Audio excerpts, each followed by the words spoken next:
Good morning all of you. सार्थक पहल बदलाव हमसे हैं, मैं पुनः एक बार आप लोगों का स्वागत है। और सार्थक पहल के माध्यम से हम पढ़ रहे हैं इंडियन कॉन्स्टिट्यूशन, और इंडियन कॉन्स्टिट्यूशन के अंतर्गत हम पढ़ रहे हैं संविधान का भाग 5। भाग 5 में क्या क्या है? संसद, केंद्रीय संसद, केंद्रीय विधायिका, कार्यपालिका और न्यायपालिका, महान्यायवादी और सीएजी। ये सारी चीजें हमें काय में पढ़ना है भाग 5 में। कल हमने राष्ट्रपति महोदय जी के विषय में पढ़ा कि संविधान में क्या क्या प्रावधान इसमें है। तो दिनेश कुमार आर्टिकल 52 बता दें क्या दिया है इसमें? भारत का राष्ट्रपति होगा। भारत का एक राष्ट्रपति होगा। हाँ 53 संघ की कार्यपालिका राष्ट्रपति में निहित होगी। संघ की कार्यपालिका शक्ति राष्ट्रपति में निहित होगी। 54 सर मतलब पदावधि है सर। नहीं तो हाँ आप राष्ट्रपति का निर्वाचन मंडल, राष्ट्रपति का निर्वाचन मंडल। इसमें दो विधियां दी गई है, जैसे राज्य की राजभाषा में उनका जो सदस्यता मिलेगी उसमें निरीक्षित करते हुए, और राज्य की विधान सभा में निर्वाचित सदस्य मिलेंगे।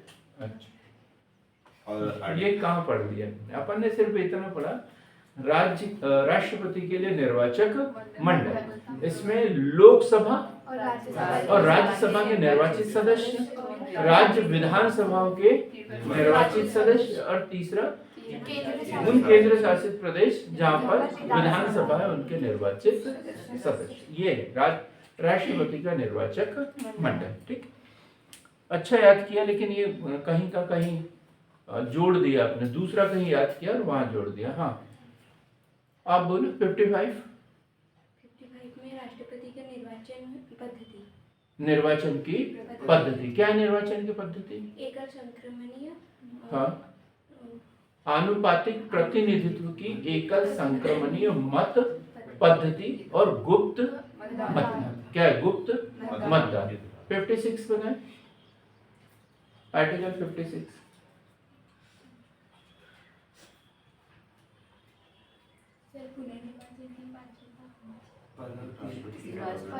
पदावधि। पदावधि क्या है? पदावधि सर 5 वर्ष पद ग्रहण करने की तारीख। हाँ, और आगे सर मतलब बीच में भी हटाया जा सकता है। किस आर्टिकल के तहत? 69। हाँ, और बताओ ना, किसको बोलकर वो त्याग पत्र दे सकता है? को संबोधित करते हुए अपना त्याग पत्र सौंप सकता है, और उपराष्ट्रपति से तुरंत लोकसभा अध्यक्ष को सूचित करेगा। तुरंत ही लोकसभा अध्यक्ष को सूचित करेगा। कितने दिन में चुनाव कराना आवश्यक है? 6 माह के अंदर चुनाव कराना आवश्यक है। ये कार्य के अंतर्गत पदावधि। पदावधि कौन सी? आर्टिकल 56। 57 में क्या है? पुनर्निर्वाचन। कैसा, क्या चीज है ये पुनर्निर्वाचन? एक बार जो राष्ट्रपति बन चुका है वो फिर भी मतलब उसमें दोबारा राष्ट्रपति बनने के लिए पात्र होगा। ठीक है। 58 अर्हताएं मतलब योग्यताएं। अर्हताएं। क्या क्या योग्यताएं होना चाहिए राष्ट्रपति के लिए? एक तो भारत का नागरिक होना चाहिए, 35 वर्ष की आयु होना चाहिए, लोकसभा का अध्यक्ष होना चाहिए, लोकसभा का सदस्य बनने की योग्यता होना चाहिए। सदस्य तो होना ही नहीं चाहिए, सदस्य नहीं होना चाहिए, योग्यता होना चाहिए। जिस दिन लोकसभा राज्यसभा का कोई सदस्य राष्ट्रपति बन जाता है, अपना पद रिक्त माना जाता है। ठीक है, सदस्य बनने की योग्यता होना चाहिए। हाँ, किसी लाभ के पद पे नहीं। कहाँ पर? केंद्र या राज्य सरकारों के अधीन कहीं पर भी लाभ के पद पर नहीं होना चाहिए। सार्वजनिक और स्थानीय प्राधिकरण विधि। हाँ ठीक है, सार्वजनिक और स्थानीय प्राधिकरण। सरकारें 3 प्रकार की होती है, केंद्र सरकार, राज्य सरकार और स्थानीय सरकार। तो वो भी जोड़ दिया है उसमें। स्थानीय प्राधिकरण मतलब नगर पालिका, नगर पंचायत, ग्राम पंचायत, इस स्तर पर भी कोई लाभ के पद पर नहीं होना चाहिए। सार्वजनिक प्राधिकरण, सार्वजनिक पद मतलब सरकार। जो सार्वजनिक पद का सीधा सा मतलब है, सार्वजनिक पद अलग है, प्राधिकरण अलग है ना। प्राधिकरण मतलब LIC का अध्यक्ष हो गया, NGT, ये ऐसे कोई भी जो सरकार के प्राधिकरण है उसके उसमें भी कोई पद धारण नहीं करना चाहिए। और सार्वजनिक पद का सीधा सा मतलब है सरकार द्वारा निर्धारित कोई भी पद, सरकार द्वारा नियुक्त, चाहे केंद्र सरकार का हो या फिर राज्य सरकार के अधीन हो। ठीक। और प्राधिकरण मतलब LIC है, रेलवे बोर्ड है, अनुसूचित जाति जनजाति आयोग के अध्यक्ष है, ये सब भी उसके लिए पात्र नहीं होंगे। मतलब ये भर तो सकते हैं आवेदन, लेकिन जैसे उधर नियुक्त होंगे इधर इनका पद रिक्त माना जाएगा। ठीक। 50 कौन सा था? 9 59 क्या है? राष्ट्रपति के लिए शर्तें। राष्ट्रपति के लिए शर्तें। क्या है शर्तें? ये राज्य सरकार ये आवास निवास, ये यहाँ से शुरुआत करेंगे। निवास का मतलब वेतन भत्ते अलाभकारी परिवर्तन, ये सब कुछ इसी में तो है ना। तो आप बताओ ना, मुझे थोड़ी बताना। ये राज्यसभा और लोकसभा का कोई सदस्य नहीं होना चाहिए। हाँ। और केंद्र सरकार द्वारा या फिर किसी भी सरकार द्वारा कोई या फिर लाभ के पद पर, अन्य कोई लाभ के पद पर उन्हें कार्यरत नहीं होना चाहिए। और नहीं, इसमें नहीं है, सेवा शर्तों में राष्ट्रपति को किसी लाभ के पद पर नियुक्त नहीं किया जा सकता। वो तो योग्यताओं में है कि लाभ के पद पर नहीं होना चाहिए, लेकिन शर्तों में क्या है? नियुक्ति के बाद में भी, मतलब राष्ट्रपति बनने के बाद में किसी लाभ के पद पर नियुक्त नहीं किया जा सकता। हाँ। और इनका वेतन मतलब कार्यकाल के दौरान कभी अलाभकारी परिवर्तन नहीं किया जा सकता। निःशुल्क आवास, वेतन भत्ते सब जो भी होंगे वो दिए जाएंगे। ठीक है। आर्टिकल 60 में क्या दिया है? 60 शपथ कौन दिलाता है इन्हें शपथ? सुप्रीम कोर्ट का मुख्य न्यायाधीश या उनकी अनुपस्थिति में ज्येष्ठतम न्यायाधीश, ज्येष्ठतम न्यायाधीश। ठीक। क्या की शपथ लेते हैं?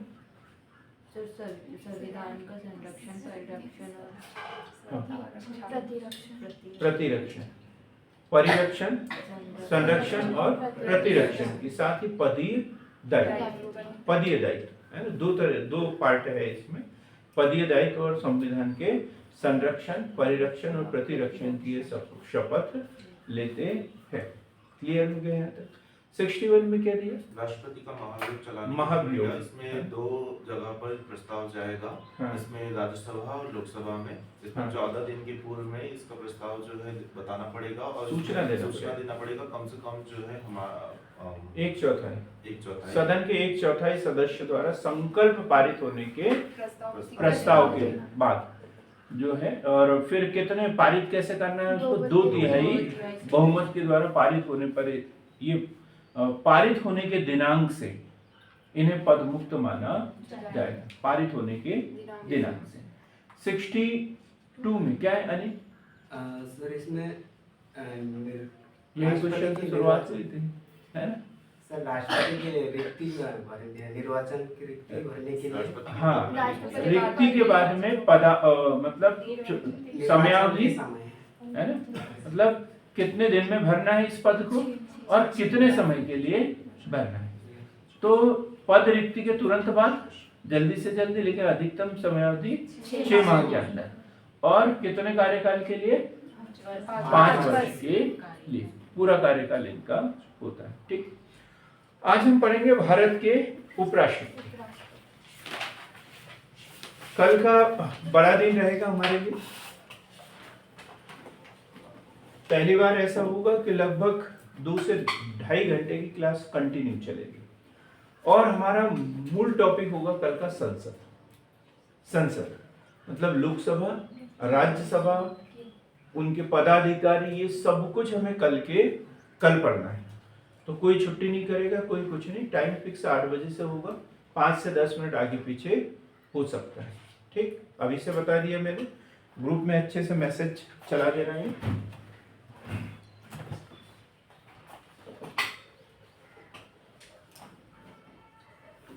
भाग 5 भारत का उपराष्ट्रपति, भारत की उपराष्ट्रपति। तो स्वाभाविक सी बात है 63 से प्रारंभ होगा इसमें,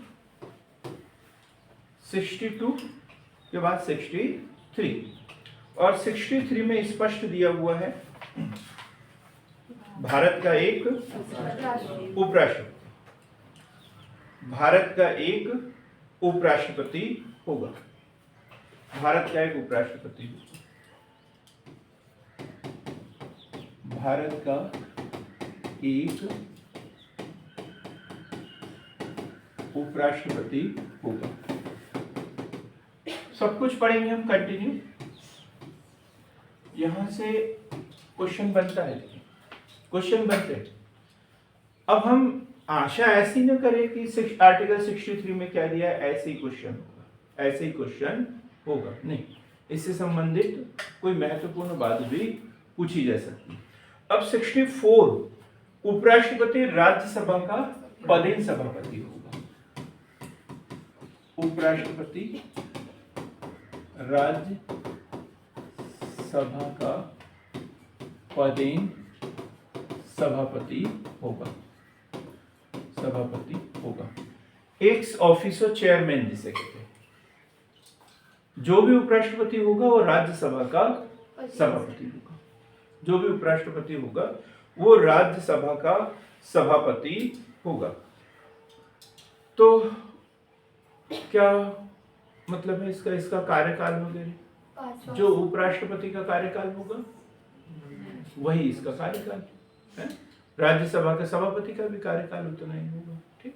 तो इसके संबंध में ज्यादा ये दिक्कत नहीं है, लेकिन इसी में दे दिया है कि लाभ के पद पर कार्यरत न, यही उपराष्ट्रपति राज्यसभा का पदेन सभापति होगा, लेकिन अन्य कोई लाभ का पद ग्रहण नहीं करेगा।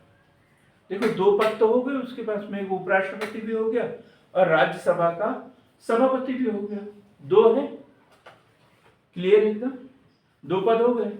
लेकिन ये बोला गया एक शर्त लगा दी कि ऐसा नहीं कि और भी कोई एक आध पद दे दिया जाए, तो इसलिए स्पष्ट क्या कर दिया कि अन्य कोई लाभ का पद ग्रहण नहीं करेगा। क्लियर, राष्ट्रपति जो उपराष्ट्रपति राज्यसभा का पदेन सभापति होगा, लेकिन अन्य कोई लाभ का पद ग्रहण नहीं करेगा।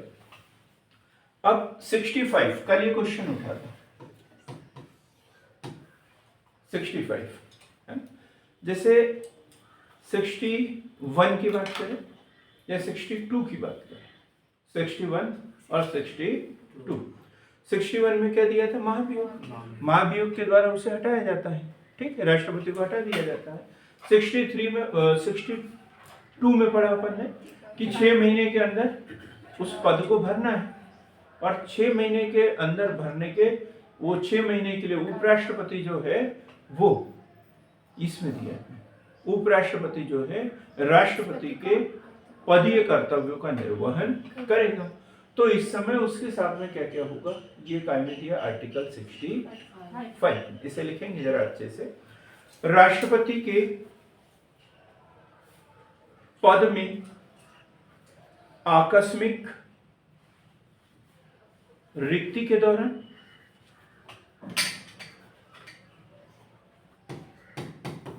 राष्ट्रपति के आकस्मिक रिक्ति के दौरान या अनुपस्थिति, अब ये दोनों में अंतर है क्या, रिक्ति और अनुपस्थिति? यस कैसा अंतर? सर अनुपस्थिति जैसे वो अस्वस्थ है या फिर कहीं और गए हुए हैं तो... गुड, ठीक, मतलब रिक्त मतलब वो व्यक्ति खत्म हो गया, त्याग पत्र दे दिया या उसे हटा दिया गया, तब उस स्थिति में पद रिक्त माना जाएगा।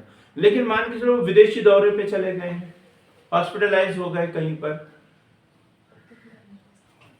तब वो बने तो हैं पद पर बने तो है, लेकिन वो यहाँ पर नहीं है। तो उस स्थिति में जो राष्ट्रपति पद का जो दायित्व है वो उपराष्ट्रपति द्वारा निर्वाहित किए जाएंगे। क्लियर एकदम? राष्ट्रपति के आकस्मिक रिक्ति के दौरान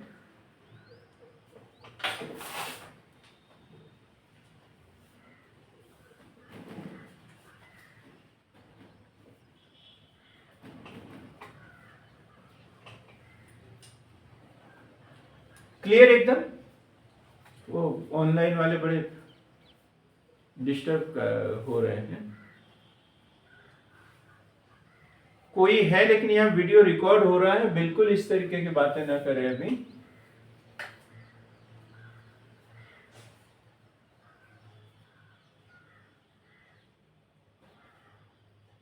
ठीक है, बात आ रही समझ में? आकस्मिक को बचाना।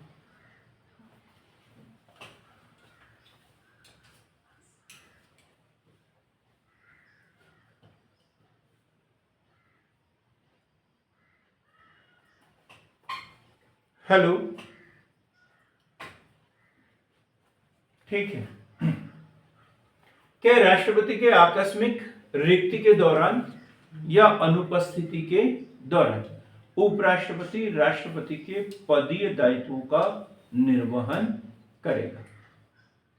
सर आकस्मिक क्या आकस्मिक आकस्मिक और क्या बोल सकते आकस्मिक रिक्ति के दौरान? आकस्मिक रिक्ति भाई, कार्यकाल 5 वर्ष का है, अब 2 वर्ष में उसकी डेथ हो जाए तो ये आकस्मिक ही हुआ ना, क्योंकि हमारा समय कितना था? 5 वर्ष का था। आकस्मिक क्लियर एकदम। तो आकस्मिक रिक्ति के दौरान या अनुपस्थिति, किसी कारण विदेशी दौरों पे हैं, कुछ है, तो उस स्थिति में उपराष्ट्रपति उनके पदीय दायित्वों का निर्वहन करेगा। ये क्वेश्चन पूछा जाता है और हम 63 को क्लिक करके आ जाता है और गलत हो जाता है। ठीक, ये काय में दिया है 65 में। अब आगे देखो 66 यहाँ और एक बात दी हुई है, ये इसी में दिया हुआ है। यदि जितने दिन के लिए भी, चाहे आकस्मिक रिक्ति के संबंध में हो या अनुपस्थिति के संबंध में, जितने दिन तक राष्ट्रपति की शक्तियों का निर्वहन करेगा, राष्ट्रपति के वेतन, भत्ते, वो सारे के सारे लाभ जो है उपराष्ट्रपति को मिलेंगे। ये 63 में दिया हुआ है, ये 65 में दिया है, 65 में दिया हुआ है। वेतन, भत्ते, सब कुछ, विशेषाधिकार, सब कुछ, जब तक संसद द्वारा कोई उपबंध न कर दिया जाए तब तक उसको मिलता रहे। ठीक, हकदार होगा ये भी बोल सकते हैं। कहाँ दिए हुए हैं? दूसरी अनुसूची में जो दिया हुआ है उसके अनुसार उसे मिलता रहेगा। दूसरी अनुसूची में दिया है राष्ट्रपति, उपराष्ट्रपति, इनके लिए जो भी प्रावधान होगा। तुमने इस बार ना तो वीडियो चालू किया, ऑडियो चालू किया, ना उसको कनेक्ट किया ब्लूटूथ। ठीक है, रहने दो। अब हम देखेंगे 66, आर्टिकल 66, आर्टिकल 66 क्या दिया हुआ है? उपराष्ट्रपति का निर्वाचन मंडल। उपराष्ट्रपति का निर्वाचन, उपराष्ट्रपति का निर्वाचन, उपराष्ट्रपति का निर्वाचन, उपराष्ट्रपति का निर्वाचन। क्या होता है उपराष्ट्रपति के निर्वाचन में? राज्यसभा का मतलब संसद के दोनों सदनों के व्यक्ति शामिल होते हैं इसमें, और हाँ। एक असंक्रमणीय अनुपातिक मत पद्धति के द्वारा। हाँ, आपने क्या बोला आस्था? सर इसमें संसद के दोनों सदनों के सदस्य शामिल होते हैं, मनोनीत भी और निर्वाचित भी। वो निर्वाचित सदस्य है, वो निर्वाचित हट जाएगा। संसद के दोनों सदनों के सदस्य, निर्वाचक मंडल में क्या होगा? सदनों के दोनों, संसद के दोनों सदनों के निर्वाचित सदस्य लिखेंगे निर्वाचक मंडल में। निर्वाचक मंडल सबसे पहले 1 नंबर पे, इसमें ढेर सारी कंडिकाएं दी है। तो नंबर 1, उपराष्ट्रपति के निर्वाचक मंडल में संसद के दोनों सदनों के सदस्य, दोनों सदनों के सदस्य, और पद्धति क्या है? एकल संक्रमणी आनुपातिक पद्धति, गुप्त मतदान।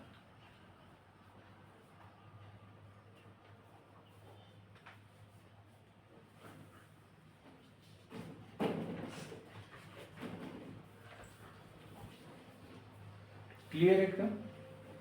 ये काय में दिया है 66(1) में 66(1) क्या है? निर्वाचक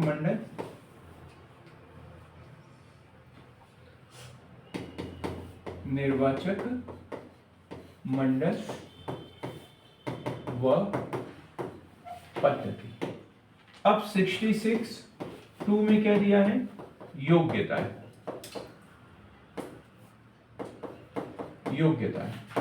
क्या योग्यताएं होती हैं इसमें?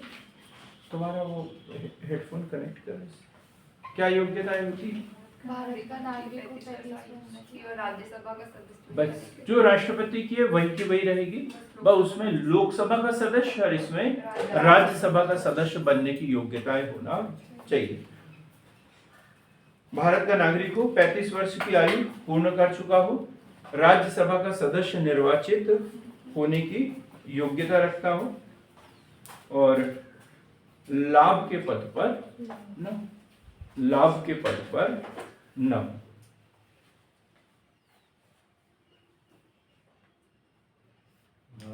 के पद पर न जो राष्ट्रपति के लिए है एज इट इज, जैसे कि वैसे।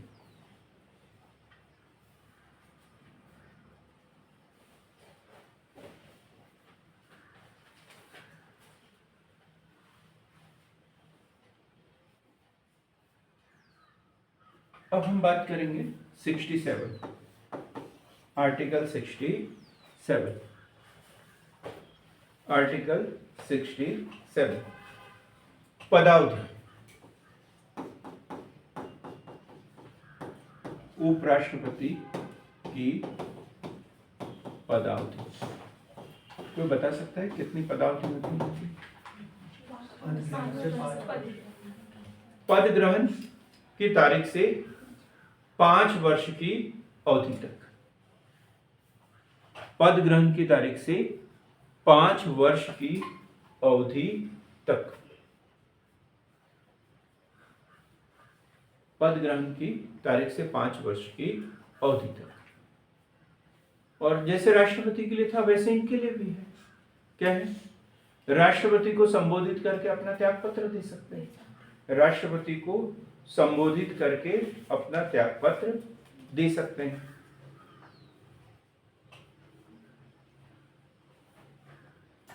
पहली कंडिका है इसके लिए। दूसरी शर्त क्या होगी? महाभियोग। कहाँ कौन लाएगा महाभियोग? राज्यसभा, है ना? राष्ट्रपति जैसा नहीं है इसके लिए। बस राज्यसभा द्वारा पारित संकल्प के द्वारा इसे पद से हटाया जा सकता है। हाँ, पर संकल्प कहाँ लोकसभा में नहीं लाया जाएगा, कहाँ लाया जाएगा? राज्यसभा में। लिखेंगे इसे डिटेल में। पहले में क्या लिखा? पहले सीधा कार्यकाल लिखा आपने, पद ग्रहण दिनांक से 5 वर्ष तक। मैं भी लिख लेता हूँ।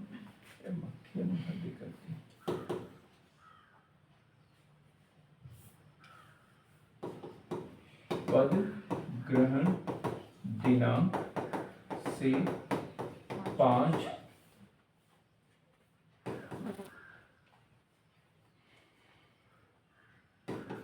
वर्ष तक। और फिर ये कंडिकाएं लिखी अपन ने। एक क्या? राष्ट्रपति को संबोधित कर त्याग पत्र दे सकते हैं। संबोधित कर त्याग पत्र। और दूसरा क्या? राज्य सभा द्वारा पारित संकल्प। राज्यसभा द्वारा पारित संकल्प।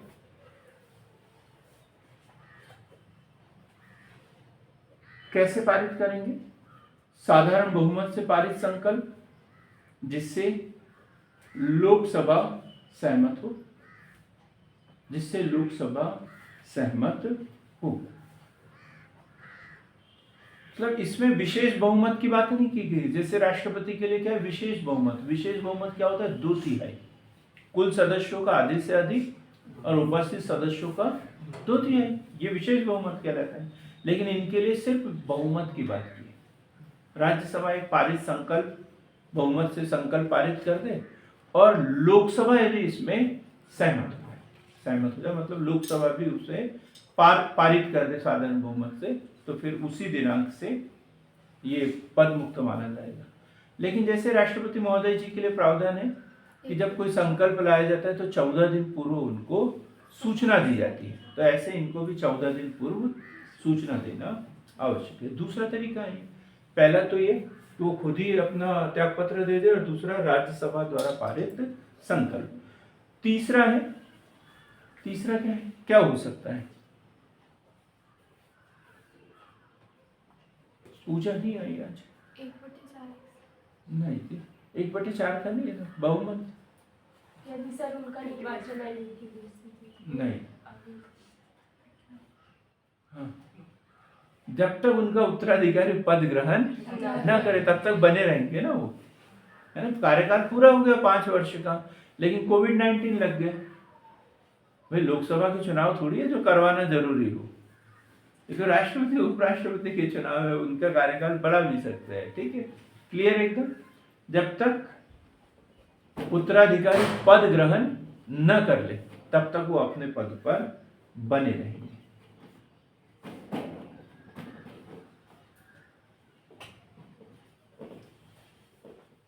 क्लियर हो गया?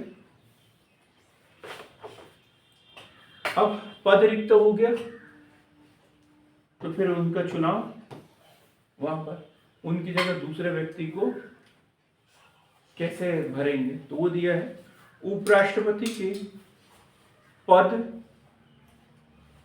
रिक्ति को भरने के लिए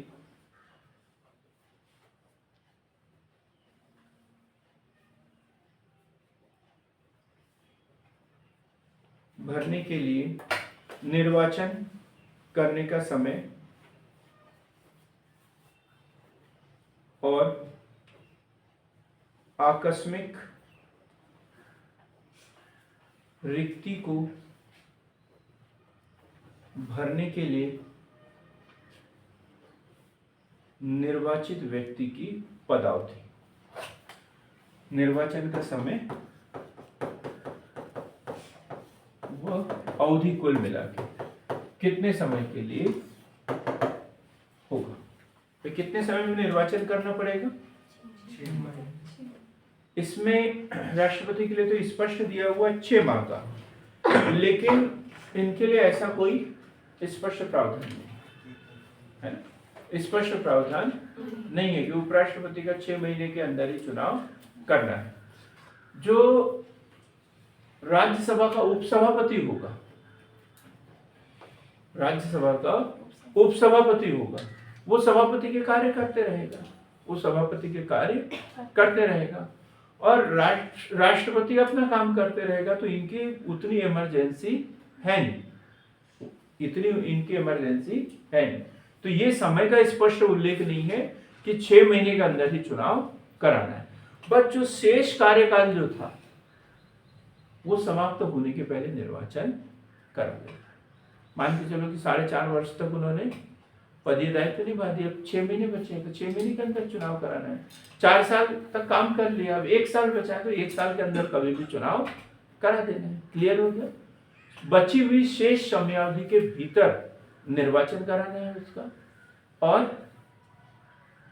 कार्यकाल कितना होगा? 5 वर्ष। कार्यकाल कितना होगा इनका? 5 वर्ष। कार्यकाल 5 वर्ष होगा।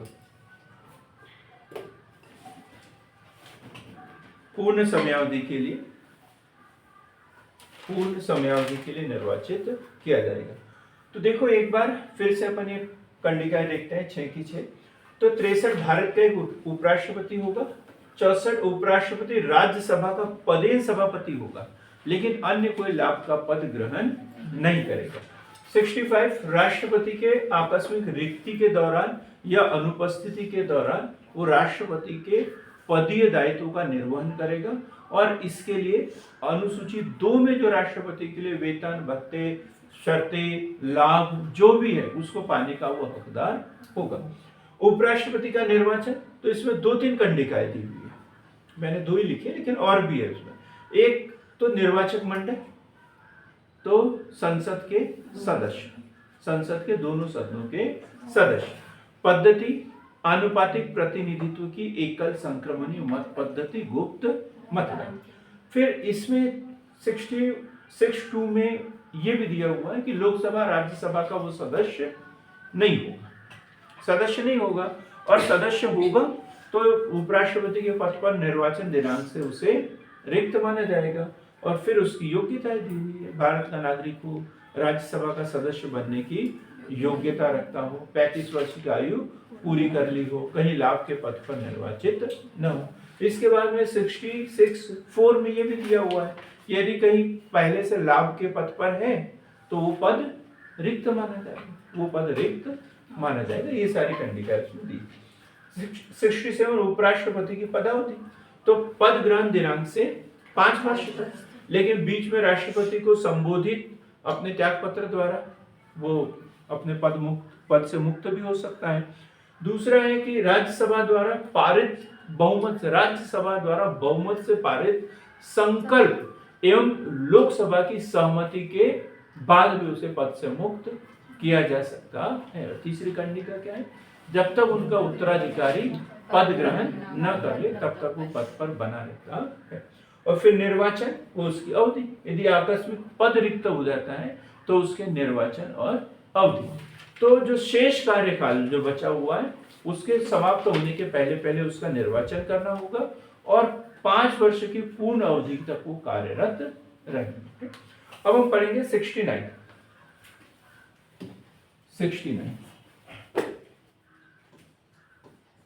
हाँ बताइए जुबैर जी, 69 शपथ है।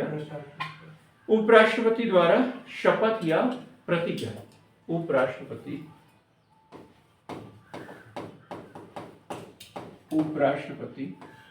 की शपथ या प्रतिज्ञा, उपराष्ट्रपति की शपथ या प्रतिज्ञा। तो उपराष्ट्रपति की शपथ क्या होगा?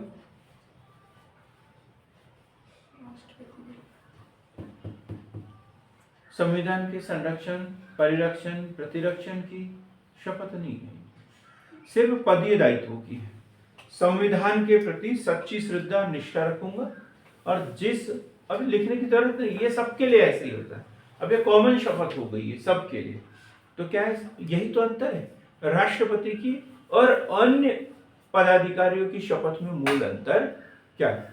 तो इनकी सीधी सी शपथ है, संविधान के प्रति सच्ची श्रद्धा रखूंगा, निष्ठा रखूंगा तथा जिस पद को मैं ग्रहण करता हूं उनके कर्तव्यों का निष्ठापूर्वक निर्वहन करूंगा। ऐसी शपथ सबकी होती है, सिर्फ राष्ट्रपति महोदय की शपथ में ही वो 2-3 शब्द एक्स्ट्रा जुड़े हुए। तो ज्यादा कोई दिक्कत नहीं। कौन दिलाएगा इन्हें शपथ? राष्ट्रपति या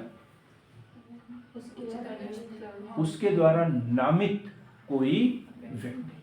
ठीक है, तो यहाँ पर सर्वोच्च न्यायालय नहीं आएगा, राष्ट्रपति या उनके द्वारा नामित कोई व्यक्ति। ठीक, अब हम बात करते हैं 70 अन्य आकस्मिकताओं के में राष्ट्रपति के कर्तव्यों का निर्वहन।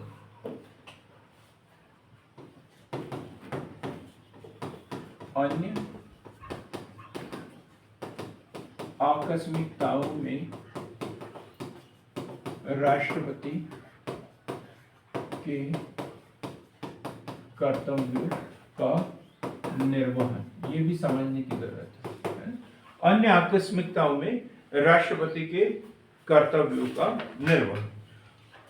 अब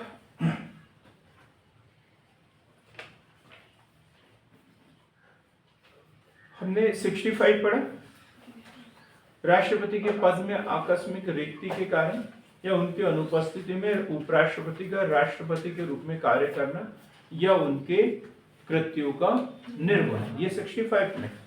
फिर 70 में भी यही दिया हुआ है, 70 में भी यही दिया हुआ है। क्या? अन्य आकस्मिकताओं में राष्ट्रपति के कृत्यों का निर्वहन। क्या मतलब है इसका? दोनों में कुछ अंतर है क्या? 65 में 70 में?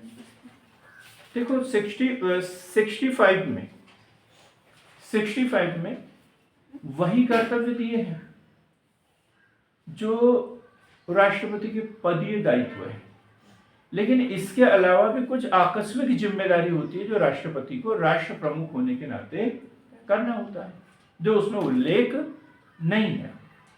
तो ऐसे सारे दायित्व भी उपराष्ट्रपति ही राष्ट्रपति के रूप में निर्वहन करेगा, जो संविधान में उल्लेख नहीं। क्लियर एकदम?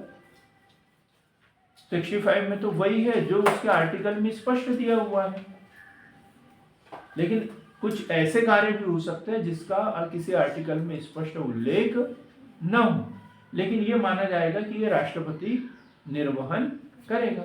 अब राष्ट्रपति का पद, राष्ट्रपति पद पर कार्यरत ही नहीं है, तो उपराष्ट्रपति को वो भी पदीय दायित्व निर्वहन करना पड़ेगा। ठीक, कोई उतना महत्वपूर्ण नहीं है।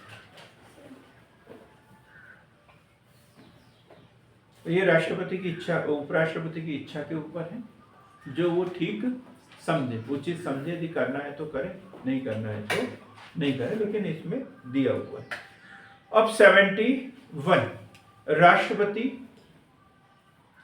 अब यहां से कंडिकाएं बदल दी।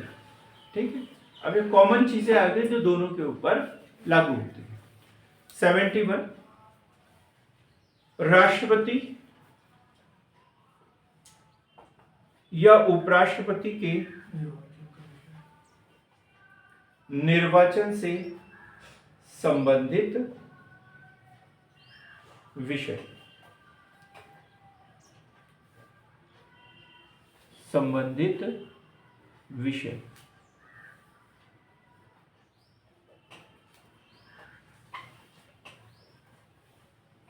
महत्वपूर्ण टॉपिक है। यह आर्टिकल बड़ा महत्वपूर्ण है। निर्वाचन से संबंधित विषय, राष्ट्रपति या उपराष्ट्रपति, इनसे संबंधित, निर्वाचन से संबंधित जो भी वाद या विवाद हो, उसकी सुनवाई कहाँ होगी? उच्चतम न्यायालय। किसी हाई कोर्ट में नहीं होगी, लोकसभा में नहीं होगी, राज्यसभा में नहीं होगी, कहाँ होगी? उच्चतम न्यायालय में होगी, सुप्रीम कोर्ट में होगी। पहली कंडिका तो ये लिखेंगे, नंबर 1 पे लिखेंगे, राष्ट्रपति या उपराष्ट्रपति के निर्वाचन से संबंधित विवाद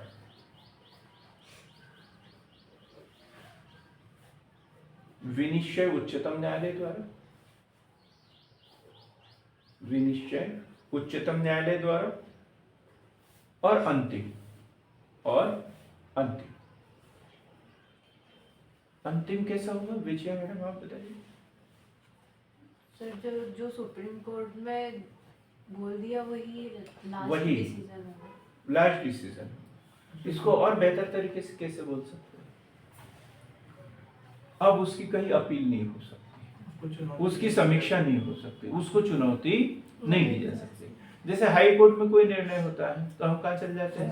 सुप्रीम कोर्ट। सुप्रीम कोर्ट ने निर्णय दे दिया तो फिर हम कहाँ चल जाते हैं? राष्ट्रपति महोदय के पास में क्षमादान के लिए वो है ना। लेकिन इसमें ऐसा कुछ है क्या? नहीं, जो सुप्रीम कोर्ट ने बोल दिया वो अंतिम निर्णय हो गया, अब उसकी कोई समीक्षा नहीं, कोई कुछ नहीं। क्लियर? तो 71 में अपन पढ़ा, 70 और उसकी कंडिका 1 में पढ़ा कि राष्ट्रपति उपराष्ट्रपति के निर्वाचन से संबंधित जो भी विवाद होंगे उसका निर्णय उच्चतम न्यायालय, सुनवाई उच्चतम न्यायालय द्वारा, और वो अंतिम होगा। बार बार मैं इधर से अनम्यूट कर रहा हूं और ये कौन है? विजय है, क्या नाम है, ये दिक्कत कर देते हैं मुझे।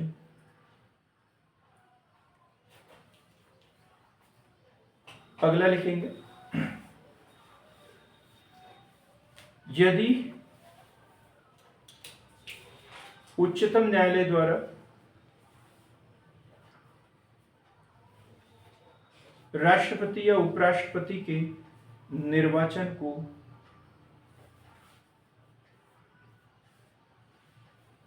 शून्य घोषित कर दिया जाए,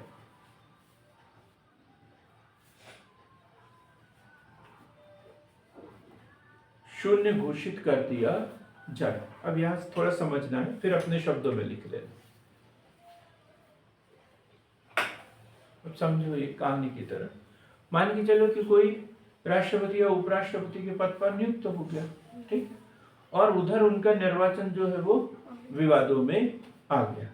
जब निर्वाचन भी हो गया, पद भी ग्रहण कर लिया, और वो निर्वाचन उनका विवादों में भी आ गया।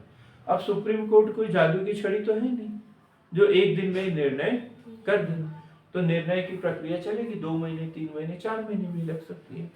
और तब तक जो है इधर राष्ट्रपति उपराष्ट्रपति जो है वो अपने कार्य करते रहेंगे, पदीय दायित्वों का निर्वहन करते रहेंगे। लेकिन यदि वहां पर उनका वो शून्य घोषित कर दिया जाए, शून्य घोषित कर दिया जाए, तो विनिश्चय की तारीख को या उससे पहले किए गए उस कार्य की घोषणा विधिमान नहीं होगी। तो जिस दिन विनिश्चय कर लिया कि ये दोषी है, जब उससे पहले भी यदि उस राष्ट्रपति उपराष्ट्रपति ने कोई कार्य किया है तो विधिमान्य होगा क्या? नहीं। उनके द्वारा किए गए जितने भी निर्णय वगैरह हैं, कोई अध्यादेश वगैरह जारी कर दिया, वो सब क्या हो जाएगा? शून्य घोषित हो जाएंगे। उल्टा हो रहा है ऐसा लग रहा है। कैसे? मान्य होती है मान्य सर। होती है। अधिमान्य नहीं होंगे। सर इससे बात नहीं होगी, वो पहले की किए वाले।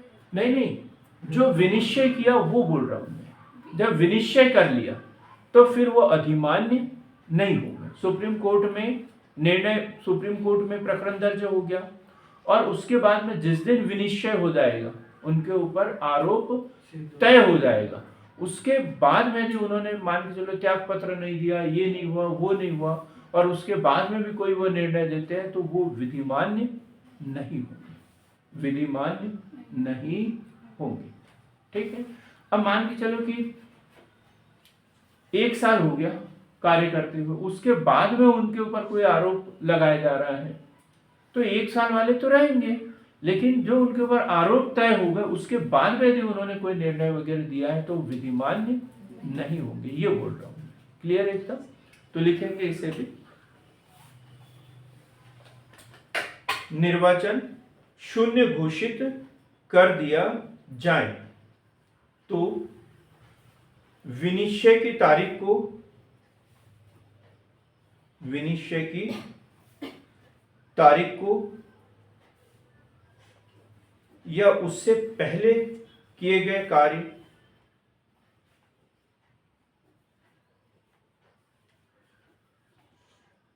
उस घोषणा के कारण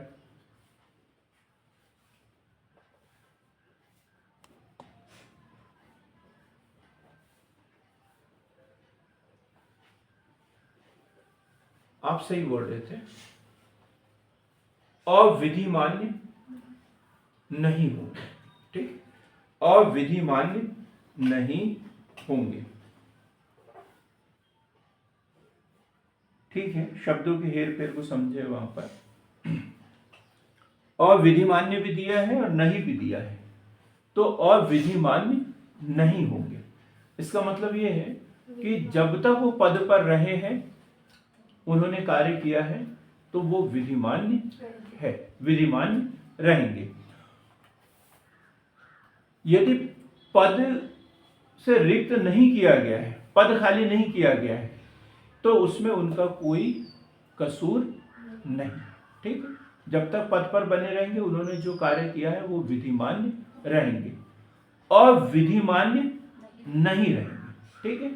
तो देखो, एक शब्द के कारण उत्तर हमारा गड़बड़ हो जाता है थोड़ा सा। तो पॉलिटिकल साइंस के क्वेश्चन इसलिए कठिन हो रहे हैं क्योंकि उसमें ऐसे शब्दों का इस्तेमाल कर दिया जाता है कि वो हमारे समझ से बाहर हो जाते हैं। हम शब्दों को पे ध्यान नहीं देते, तो इसमें दिक्कत हो जाती है। तीसरी कंडिका और दी है,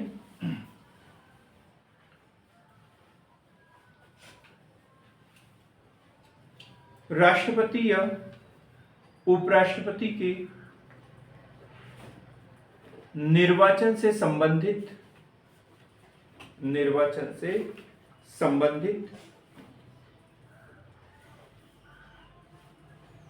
क्या लिखा आपने? शुरुआत से बताएं। निर्वाचन से संबंधित विनियमन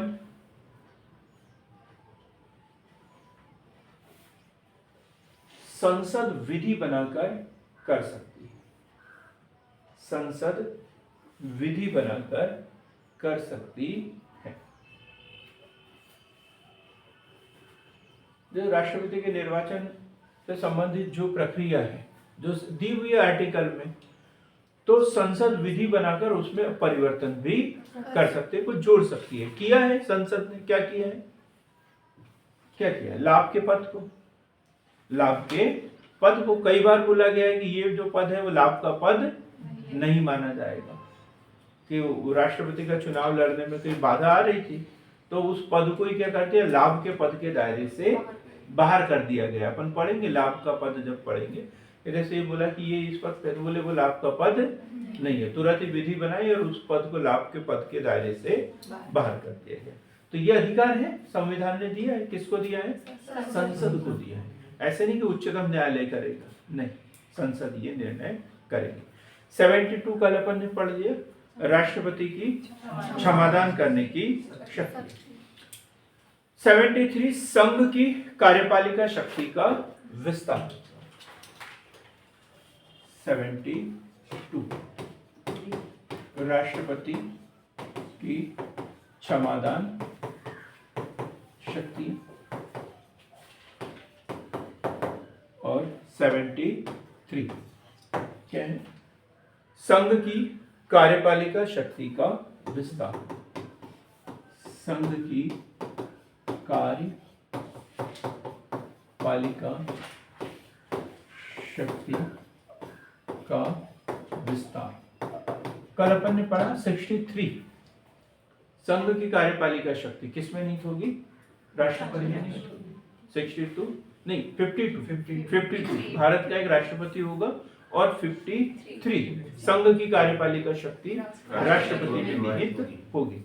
लेकिन जो शक्ति है उसको विस्तार करने की शक्ति, संघ की कार्यपालिका शक्ति का विस्तार टाइम में दिया है 63 में। कौन कौन से कार्य करेंगे? 73 में कौन कौन से कार्य करेंगे और विस्तार करने की शक्ति किसके पास में? ये है। अब जैसे वैसे तो निर्धारित है संघ सूची, राज्य सूची, समवर्ती सूची, इस विषय सूची के विषय पर कानून केंद्र बनाएगा, इस पर राज्य बनाएगा, ठीक है। लेकिन वो विषय बदलने की शक्ति किसके पास में? इस आर्टिकल में दिया हुआ है। तो लिखेंगे जिन विषयों के संबंध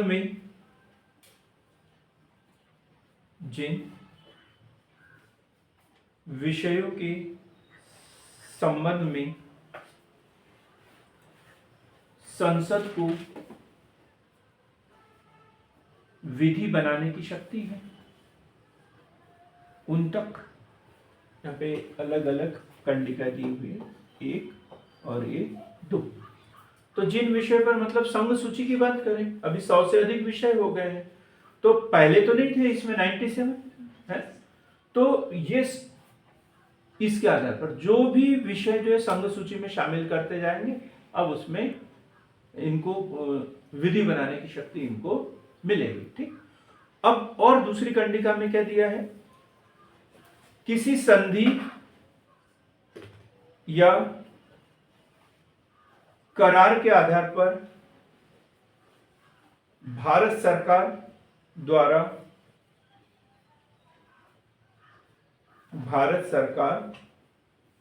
द्वारा प्रयोज्य अधिकार प्राधिकार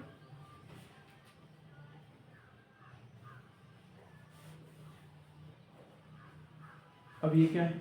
करार द्वारा। अब जैसे एक ही एग्जांपल दे रहा हूं इसमें, संयुक्त लोक सेवा आयोग है, भारत सरकार से करार के आधार पर करता है, 2 या 2 से अधिक राज्यों के लिए राष्ट्रपति नियुक्ति करता है ऐसे में। तो इस तरीके से कोई करार के तहत यदि जैसे जम्मू कश्मीर के साथ में हो गया था, भारत सरकार के साथ करार हुआ और विशेष राज्य का उसे दर्जा 370 के तहत दिया गया। तो ऐसे किसी करार के तहत जैसे किसी राज्य के लिए विशेष राज्य का दर्जा दे दिया गया, तो ये भी करार ही हुआ है। तो फिर संघ की जो जिम्मेदारी है उन राज्यों के प्रति बढ़ जाती है। तो ऐसा किसी के साथ में करार होता है तो तब भी उस विषय पर नियम बनाने की शक्ति, कानून बनाने की शक्ति संघ के पास में होगी। आगे लिखेंगे, जब तक संसद अन्यथा उपबंध न करे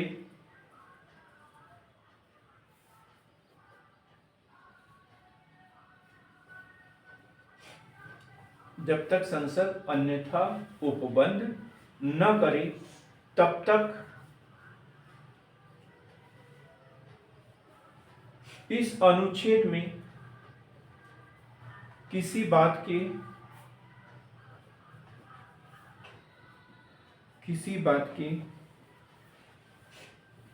होते हुए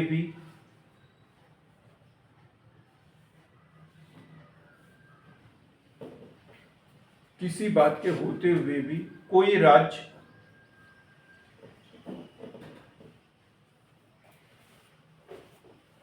उन विषयों में,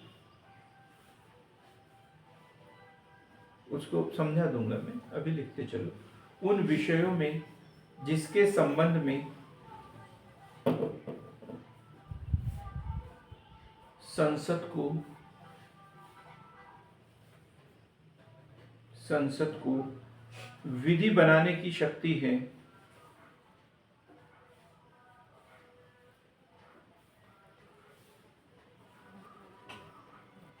केंद्रीय कार्यपालिका शक्ति का उपयोग करती रहेगी। ज्यादा डिटेल में नहीं लिखते, इसको शॉर्ट में कर दिया। शक्ति का केंद्रीय कार्यपालिका उस शक्ति का उपयोग करती रहेगी। क्या है इसमें? देखो, इसमें दिया हुआ है कि केंद्र सूची का विषय है, उसके ऊपर केंद्र सरकार कानून बनाएगा। दूसरा क्या दिया है कि यदि कोई करार हुआ है तो भी केंद्र सरकार उसके ऊपर कानून बना सकते है, केंद्रीय कार्यपालिका उसके ऊपर कार्य कर सकती है। लेकिन यदि एक कंडिका और जोड़ दी गई है कि इस सूची में वर्णित विषय के अतिरिक्त अन्य कोई बात होते हुए भी, उस राज्य को कानून बनाने की शक्ति होते हुए भी केंद्रीय कार्यपालिका उसके ऊपर कार्य कर सकती है। केंद्रीय कार्यपालिका मतलब कानून बनाने से संबंधित कोई भी अधिकार है तो एक ब्रह्मास्त्र जो है वो किसको दिया है? केंद्र सरकार को ही दिया हुआ है। इसलिए तो हम बोलते हैं सशक्त केंद्र, सशक्त केंद्र। जैसे आपातकाल लग जाए, कोई ऐसी स्थिति बन जाए तो फिर पूरी शक्तियां राज्य की भी किसको मिल जाती है? केंद्र को मिल जाती है। तो ये थोड़ी सी कंडिका उसमें छोड़ के रखी हुई है कि ऐसी परिस्थितियों में कोई भी स्थिति हो, उसमें दिया है ना, क्या बोला मैंने, किसी बात के होते हुए भी, इसका मतलब ये है कि राज्य को कोई अधिकार दिया हो, राज्य सूची का ये हो, लेकिन उसके बावजूद केंद्रीय कार्यपालिका उसके ऊपर काम कर सकती है। अब यहां से हमारा टॉपिक बदलेगा। ये हमने राष्ट्रपति, उपराष्ट्रपति, ये राष्ट्रपति से संबंधित ही है क्योंकि संघ की कार्यपालिका शक्ति का विस्तार। अब एक तो ये बोला है कि संघ सूची के विषय पर केंद्र सरकार कानून बनाएगी, लेकिन उसमें विस्तार कैसे कर सकते हैं? उस सूची को ही बढ़ा दिया जाए। दूसरा, यदि कोई राज्य के साथ में कोई करार हो जाए। तीसरा, आपातकालीन परिस्थितियों वाले कंडिका डाल दी कि इसमें कुछ भी होते हुए भी केंद्र कार्यपालिका उसमें कार्य कर सकती है। और ये राष्ट्रपति से संबंधित इसलिए पढ़ा अपन ने क्योंकि आर्टिकल 53 के तहत स्पष्ट दिया है कि केंद्र संघ की कार्यपालिका शक्ति राष्ट्रपति में निहित होगी। ठीक, अब हम एक दूसरा टॉपिक यहां से पढ़ते हैं, मंत्रिपरिषद।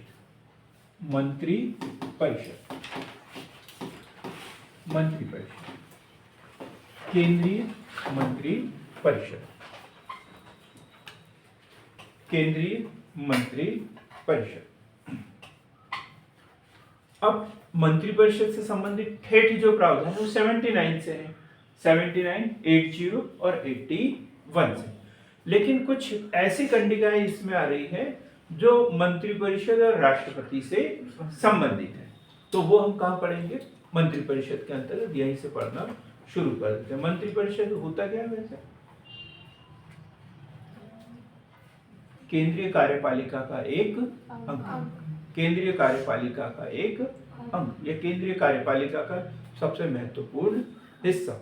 मंत्री परिषद, इसमें सभी विभागों के प्रमुख, मंत्रालयों के प्रमुख जो होते हैं वो शामिल होते हैं। तो 74 राष्ट्रपति को सहायता और सलाह देने के लिए एक मंत्री परिषद।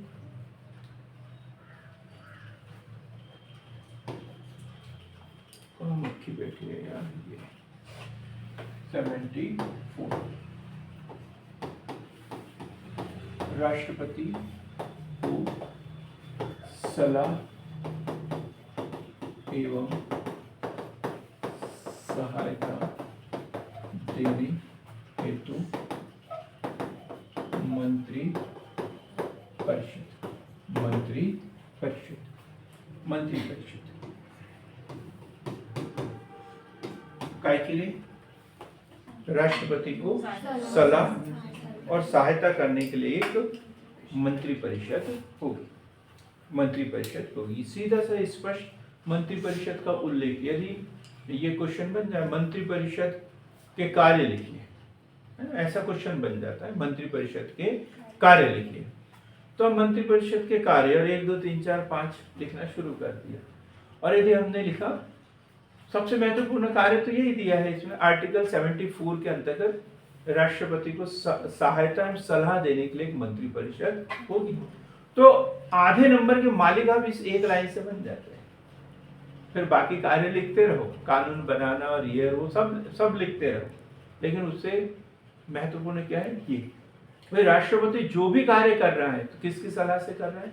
मंत्री परिषद की सलाह से कर रहा है। लिखेंगे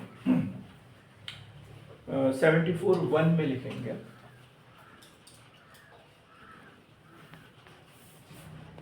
74(1) राष्ट्रपति की सहायता और सलाह देने के लिए एक मंत्री परिषद होगी। राष्ट्रपति को सहायता व सलाह देने के लिए एक मंत्री परिषद होगी, जिसका प्रधान या प्रमुख कौन होगा?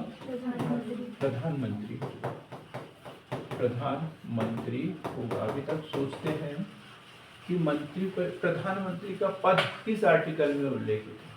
तो 74(1) में प्रधानमंत्री का पद दिया। 52 राष्ट्रपति, 63 उपराष्ट्रपति और 74(1) प्रधानमंत्री, 74(1) प्रधानमंत्री। क्लियर है क्या? तो राष्ट्रपति को सलाह एवं सहायता देने के लिए एक मंत्री परिषद होगी और जिसका प्रधान कौन होगा? प्रधानमंत्री होगा। इसमें स्पष्टीकरण भी दिया है कि सलाह जो दी है उस पर पुनर्विचार वो कर सकता है। मानना तो है उसे, लेकिन वो पुनर्विचार कर सकता है। पुनर्विचार करने का अधिकार उसे दिया गया है। और दूसरी शर्त ये दी है कि जो सलाह जो दी है वो न्यायालय में जांच नहीं की जा सकती, न्यायालय की जांच से बाहर होगी। भाई मंत्री परिषद ने उसे क्या सलाह दी, क्यों दी, क्या हुआ, ये न्यायालय की जांच के बाहर, ये इनका आंतरिक मामला है, न्यायालय उसमें हस्तक्षेप नहीं करेगा। 74(2) में दिया गया। इस प्रश्न की किसी न्यायालय में जांच नहीं की जाएगी कि क्या मंत्रियों ने राष्ट्रपति को कोई सलाह दी है और दी है तो क्या दी है, क्यों दी है। इस प्रश्न की जांच नहीं की जाएगी, ये जांच का विषय नहीं होगा, ये जांच का विषय नहीं होगा।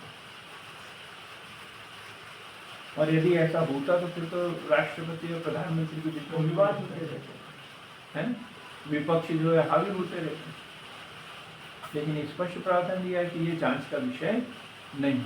सर इसके लिए राष्ट्रपति बाध्य नहीं हो सकता है ना कि मंत्रिपरिषद की उसको जो सहायता या सलाह वो मानना ही होगा या नहीं भी क्या मान सकता? पुनर्विचार का दिया बताए तो मैंने, पुनर्विचार कर सकता है वो। पुनर्विचार ये पहले बताया, राष्ट्रपति यदि मंत्रिपरिषद से ऐसी सलाह पर साधारणतः अथवा पुनर्विचार करने की अपेक्षा कर सकेगा और राष्ट्रपति ऐसे पुनर्विचार के पश्चात दी गई सलाह के अनुसार कार्य करेगा। फिर पुनर्विचार के लिए दे सकता है, लेकिन उसके बाद जो सलाह प्राप्त होगी उसके लिए बाध्य है, वो यही है, सीधा बाध्य है। एक बार वो पुनर्विचार के लिए लौटा सकता है, लेकिन फिर उसी के अनुसार कार्य करना पड़ेगा। ऐसा नहीं कि एकदम सिरे से खारिज नहीं कर सकता उनकी सलाह को। और क्या सलाह दी है, क्यों दी है, ये इसकी न्यायालयिक समीक्षा नहीं की जा सकती। 75 मंत्रियों के बारे में उपबंध। मंत्रियों के विषय में उपबंध, मंत्रियों के क्या दायित्व है इनके विषय में उपबंध आर्टिकल 75। मतलब 74 अपन ने पढ़ लिया, सीधा प्रधानमंत्री की बात कर रहे हैं अपन। 74 प्रधानमंत्री, 75 प्रधानमंत्री की नियुक्ति, क्योंकि प्रधानमंत्री एक लोकसभा का सदस्य, संसद का सदस्य है। संसद का मानेंगे अपन, लोकसभा का नहीं, संसद का सदस्य। जैसे इंदिरा गांधी जो है या राज्यसभा सदस्य भी, मनमोहन सिंह जी राज्यसभा सदस्य थे, तो किसी भी सदन का सदस्य प्रधानमंत्री बन सकता है। तो आर्टिकल 75 में स्पष्ट दिया हुआ मंत्रियों की नियुक्ति, प्रधानमंत्री की नियुक्ति। तो आर्टिकल 75(1) में देखेंगे, 75(1) प्रधानमंत्री की नियुक्ति राष्ट्रपति करेगा व अन्य मंत्रियों की नियुक्ति कौन करेगा? प्रधानमंत्री की सलाह पर राष्ट्रपति करेगा। नियुक्ति संबंधी अधिकार राष्ट्रपति को है, प्रधानमंत्री को नहीं।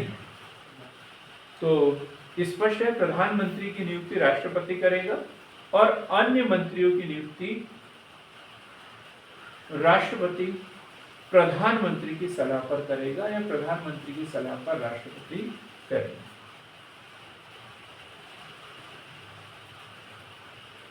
और कितने हो सकते हैं मंत्री?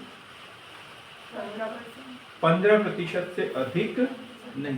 तो इसी में दिया हुआ है, 75(1) में दिया है, मंत्रियों की संख्या किसी भी स्थिति में लोकसभा के सदस्यों के 15% से अधिक नहीं हो सकती। आस्था मैडम को पहले से पता था ये कंडीशन है। सर दिल्ली के राज्यों के लिए ऐसे ही और दिल्ली के लिए 10%।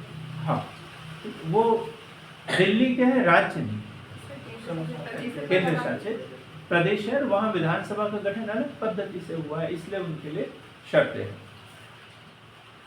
ये हमें पहले से पता था, लेकिन आर्टिकल नहीं पता था, तो हमें आर्टिकल अच्छे से याद रखना है। 75(1) प्रधानमंत्री की नियुक्ति राष्ट्रपति के द्वारा, अन्य मंत्रियों की नियुक्ति प्रधानमंत्री की सलाह पर राष्ट्रपति द्वारा।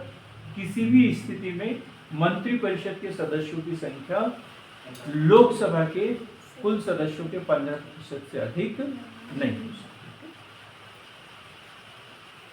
किसे अब एक और शर्त दी है इसमें, जैसे 15% की शर्त दी है, किसी राजनीतिक दल का संसद के किसी सदन का कोई सदस्य जो 10वीं अनुसूची के पैरा 2 के तहत अधीन उस सदन का सदस्य होने के लिए निर्हित है, पदावधि समाप्त हो जाती है। इसी में दिया हुआ, इसको समझ लीजिए। अनुसूची 10 दल बदल से संबंधित है, ये बात दल बदल से संबंधित ही है। अब दल बदल के कारण यदि किसी सदस्य को संसद के सदस्य से बर्खास्त कर दिया जाए, संसद की सदस्यता से बर्खास्त कर दिया जाए, तो क्या मंत्रिपरिषद का सदस्य बना रहेगा? बिल्कुल भी नहीं। संसद की सदस्यता या लोकसभा की सदस्यता जैसे ही उसकी बर्खास्त होती है, मंत्रिपरिषद की सदस्यता से भी उसे बर्खास्त कर दिया जाएगा। ये भी इसमें करने का एक शर्त दी है कि मंत्रिपरिषद का सदस्य को नहीं हो सकता। तो पहला तो दिया 15% से अधिक नहीं हो सकता, और यदि दल बदल के आधार पर किसी सदस्य की सदस्यता समाप्त हो जाती है उसे निरर्ह घोषित कर दिया जाता है, तो मंत्रिपरिषद से भी वो निरर्ह घोषित हो जाएगा। अब 75(2) में क्या प्रावधान दिया, कोई बता सकते हैं कि क्या है इसमें? 75(2) मंत्री राष्ट्रपति के प्रसाद पर्यंत अपना पद धारण करेंगे। मंत्री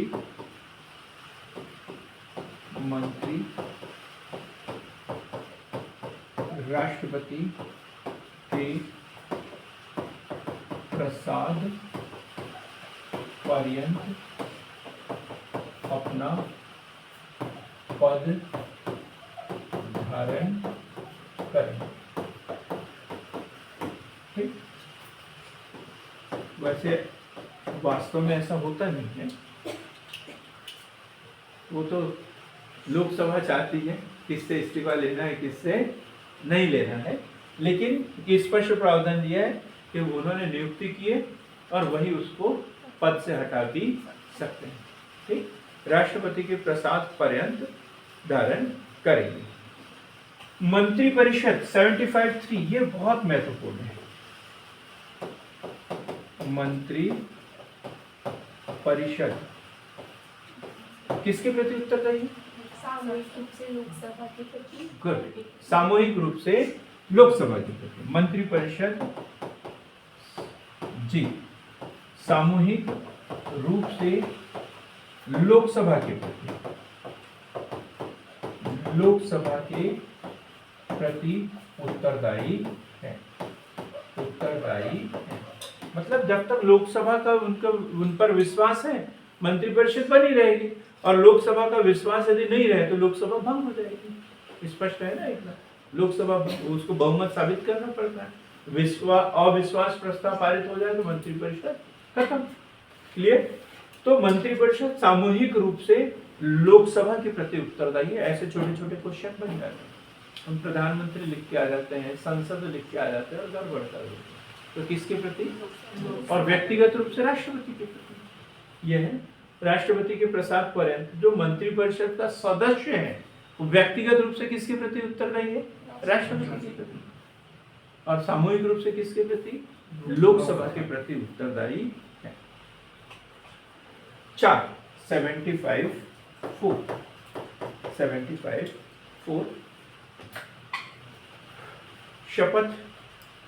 शपथ है इनकी। किसके? मंत्रिपरिषद के सदस्य की शपथ काय में दी? तीसरी अनुसूची में, अनुसूची 3। ठीक, बहुत बढ़िया। अनुसूची 3 में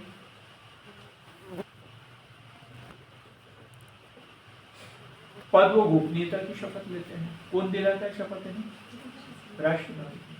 राष्ट्रपति शपथ दिलाते हैं। अनुसूची 3 के तहत पदीय दायित्व की और गोपनीयता की। 75(5) में क्या दिया है? ये पद की शपथ अनुसूची 3 के तहत, अनुसूची 3 राष्ट्रपति द्वारा। ऐसे छोटे छोटे क्वेश्चन बना के हमें याद करना पड़ता है। एक पैराग्राफ याद करने में थोड़ी कठिनाई हो जाती है। हम याद कर ले, शपथ लेना होता है। 75(4) में दिया हुआ है। कहाँ लिखी है शपथ? अनुसूची 3 में। कौन दिलाता है? राष्ट्रपति। काय की शपथ लेते हैं?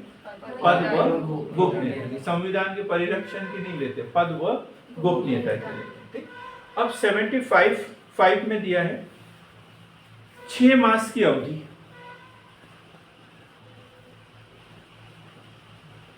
6 मास की अवधि अब तो समझ में आ गया।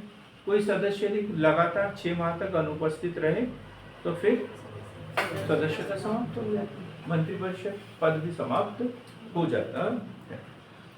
और आर्टिकल 75(6) में दिया हुआ है मंत्रियों के वेतन और भत्ते।